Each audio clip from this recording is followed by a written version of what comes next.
Evan Neal saw his first action of the preseason against the Jets, and he surrendered a brutal sack that placed him in an all too familiar position, the ire of New York Giants Nation. What's going on, everyone? Nick Falato here to go over some Evan Neal tape, and honestly, there are some good takeaways to glean from the third-year offensive lineman who played 21 snaps before his removal when he was rolled up on. After the game, Neal said he was fine and that the Giants only plan to play him on 20 to 25 snaps, although the Giants will run precautionary tests most likely on Monday. Has Evan Neal lived up to his 7th overall draft selection? No, of course not. But I'm just looking for developmental baby steps from the young 23-year-old offensive lineman, and I'll make the case that we received tiny signs of that on Saturday night. Let's get into the film. The issues that Neal has seen throughout his career, dealing with speed in pass protection as a tackle, they manifested in this game, as we saw with the sack, and as we'll go over in a little bit. But the brute strength and force that Evan Neal has at his size, combined with his ability to work these duo blocks, is something that could be an asset if he is ever kicked inside with Carmen Brasillo coaching this offensive line. Neal and Jalen Mayfield are going to work this combo double team on this double Y side, meaning two tight ends to the right side of the offensive formation run. You see the Jets stack that strength, stack the close side of the line of scrimmage. Allen Robinson motions in, and you're going to watch Evan Neal, who's going to block down on a 4-eye along with Jalen Mayfield. They both make contact to get hip to hip. This is something Neal has been doing a good job, and I feel like he did a good job in his first 2 years as well as a run blocker, especially when the Giants got creative and used Andrew Thomas and Evan Neal next to each other. Get hip to hip and then drive through. You see how the linebacker penetrates. Mayfield has to abandon Tanzel Smart, and that allows Evan Neal to put all of his beef into Tanzel Smart and drive him into the deck like a charcuterie board. I want to eat a charcuterie board. Throwback to Hard Knocks. But we saw a couple plays like this in the game where Evan Neal was able to finish his block with an aggressive nature and throw his assignment to the deck. This was the first play of the game, and here is the second play of the game. We're going to get a similar play style where you're going to get hip to hip, both going to contact Tanzel Smart again. Mayfield's going to flash his eyes and his numbers to 55, the linebacker, and that allows Evan Neal to finish this block. And he does. He drives him down the line of scrimmage, washes him away, and then you have Dante Miller run right off the backside of Evan Neal. Not a huge gain, but Evan Neal does his job here, and you can see how he tries to get low into contact. It's very difficult. Evan Neal is 6'8". Tanzel Smart is 6'1". That's a gigantic difference. And Evan Neal is able to contact Smart, and as Smart tries to get skinny through that B gap, Neal just turns his feet and uses his strength. Mayfield also does a good job to use that outside arm to maintain contact to not allow Smart to get square and possibly slip through the B gap. But this is a good block by Evan Neal. These are two consecutive good blocks by the New York Giants third-year offensive lineman. Now we're going to see him kick out into space a little bit. This is a vertical set, and it's going to be a little flare pass towards Evan Neal's side. Evan Neal meets Takk McKinley up the arc. Look, Neal does not the fleetest of foot, usually opens his hips way too early. We'll see that in a little bit. Here he opens his hips, but he's able to make contact and allow the fast pass to get off. Now we see Neal with another vertical set against Takk McKinley. Gain depth, gain depth, gain depth. Lower into contact, absorb the contact. You see how he gets pushed back? That's something about Evan Neal. You would imagine that somebody who is 330 pounds with his type of size, with his type of stature, would be an absolute anchor, a brick wall in pass protection. He's not necessarily that, but he does his job here. He absorbs the contact. His hands are on the outside, but he just gets walked back into the pocket a little bit. I don't think for someone his size, he has the anchor that we would desire. There's a lot about Evan Neal that has not been actualized when it comes to his offensive tackle skills. He has not developed in that area. To be fair to him, he's been injured a lot throughout his career, but it seems unnatural for him. And that begs the question, is he better off at playing guard? A lot of these blocking reps would suggest so, but keeping your hat low at offensive guard when you're 6'8" is not necessarily an easy feat, to say the least. Here's another good job by him and Mayfield. Mayfield does a good job contacting 51, turning 51, and then Neal slides his hips in front of 51, gets his hands to the inside. As you can see, complete control of 51. Wash him down the line of scrimmage. It's his third rep in his first, 5, 6 snaps. I think this is the fourth rushing snap. So he has 3 snaps where he cleanly wins the rep off of a double team. Now he had the double team, but when you run a duo-based system, when you run a lot of inside zone, whenever you run at all, there are a lot of double teams up front. And Neal's handling himself well at tackle, but these skills are transferable to playing guard. I love when you can get Evan Neal free release up to the second level, and Neal gets a free release. I also love this run design. I'm not breaking down the run designs too much on this quick video, but watch how Tommy DeVito opens up to his right. Jakob Johnson goes in the other direction, and you'll watch Joshua Kelly also open up to Tommy DeVito's side, receive the handoff, and watch how the entire Jets defense crashes down. Evan Neal's up to the second level. You have John Michael Schmitz assist along with Jake Kubas to bury this 2-eye, this one technique, and Joshua Kelly is able to find that cutback lane because all of those Jets defenders see how the play is getting set up because Tommy DeVito opening in that direction, fullback is going in the opposite direction, and then 55 and 57 are going to get accounted for by Kubas and Jakob Johnson, and 39 is in contained. 39 gets too far upfield, and then Josh Azudu just washes his assignment down the line of scrimmage. The Giants did a really good job throughout the preseason and the training camp, varying up their rushing attacks, and little things like this are fine adjustments when you had the Jets run plays like this one, which came earlier in the drive when the Jets are going to slant and stunt their defensive line to the left in an attempt to shoot gaps. And you can see how the Jets were able to contain Dante Miller on this play. And Evan Neal on this play actually gets his feet tangled up, goes for that double team blocks, which was a great adjustment by Robert Saleh and the defense of the New York Jets. You see Neal misses his assignment, steps in front of Jalen Mayfield, and then gets turned around. And then just to keep the Jets honest a little bit, they show like they're running to the right, the strength of the formation, and then hit the weak side hole behind Jakob Johnson. Having a fullback allows you to open up different holes in the rushing game. Throws you back to the 1990s a little bit, right? Now we're going to see Evan Neal again work double team. And this run gets bounced outside, but you can see how he is winning.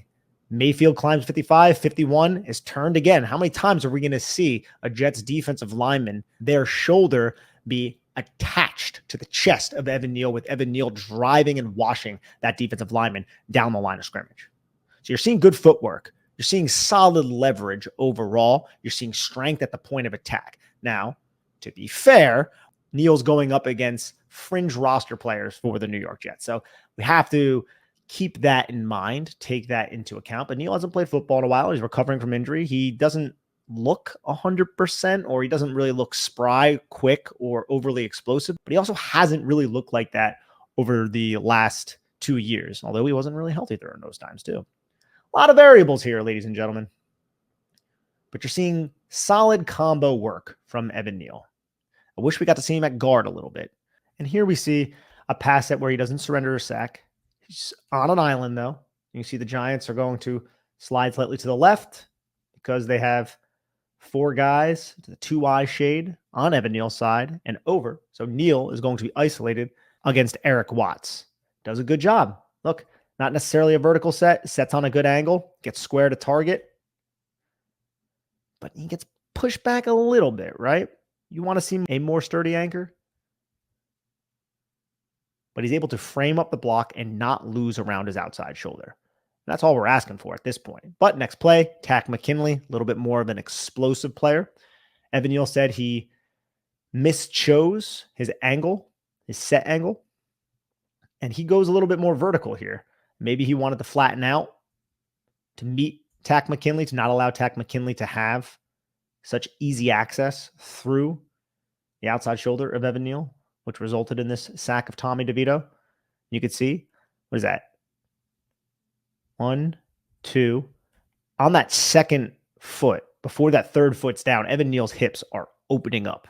And Takk McKinley is dipping that inside shoulder and bending around, just giving Takk McKinley a softer angle to corner into the pocket and to sack Tommy DeVito. That's very poor technique by Evan Neal. It's not a good set. Evan Neal was right. He did not use great judgment on that set, but then once that set was already underway, his hand usage and his attempt to prevent Takk McKinley from bending around the edge was an issue. And this has been a critical vulnerability of Evan Neal's game throughout his time as a professional NFL athlete. It's one reason why a lot of Giant fans are talking about, hey, this guy needs to be moved inside to guard. If you can't protect your outside shoulder, we have a problem. Now, Andrew Thomas had that same issue when he was a rookie. Towards the end of his rookie year, you started seeing him come into his own a little bit. And now we're in year 3 with Evan Neal, and we're still having these same problems. And the Giants have answers now at right tackle.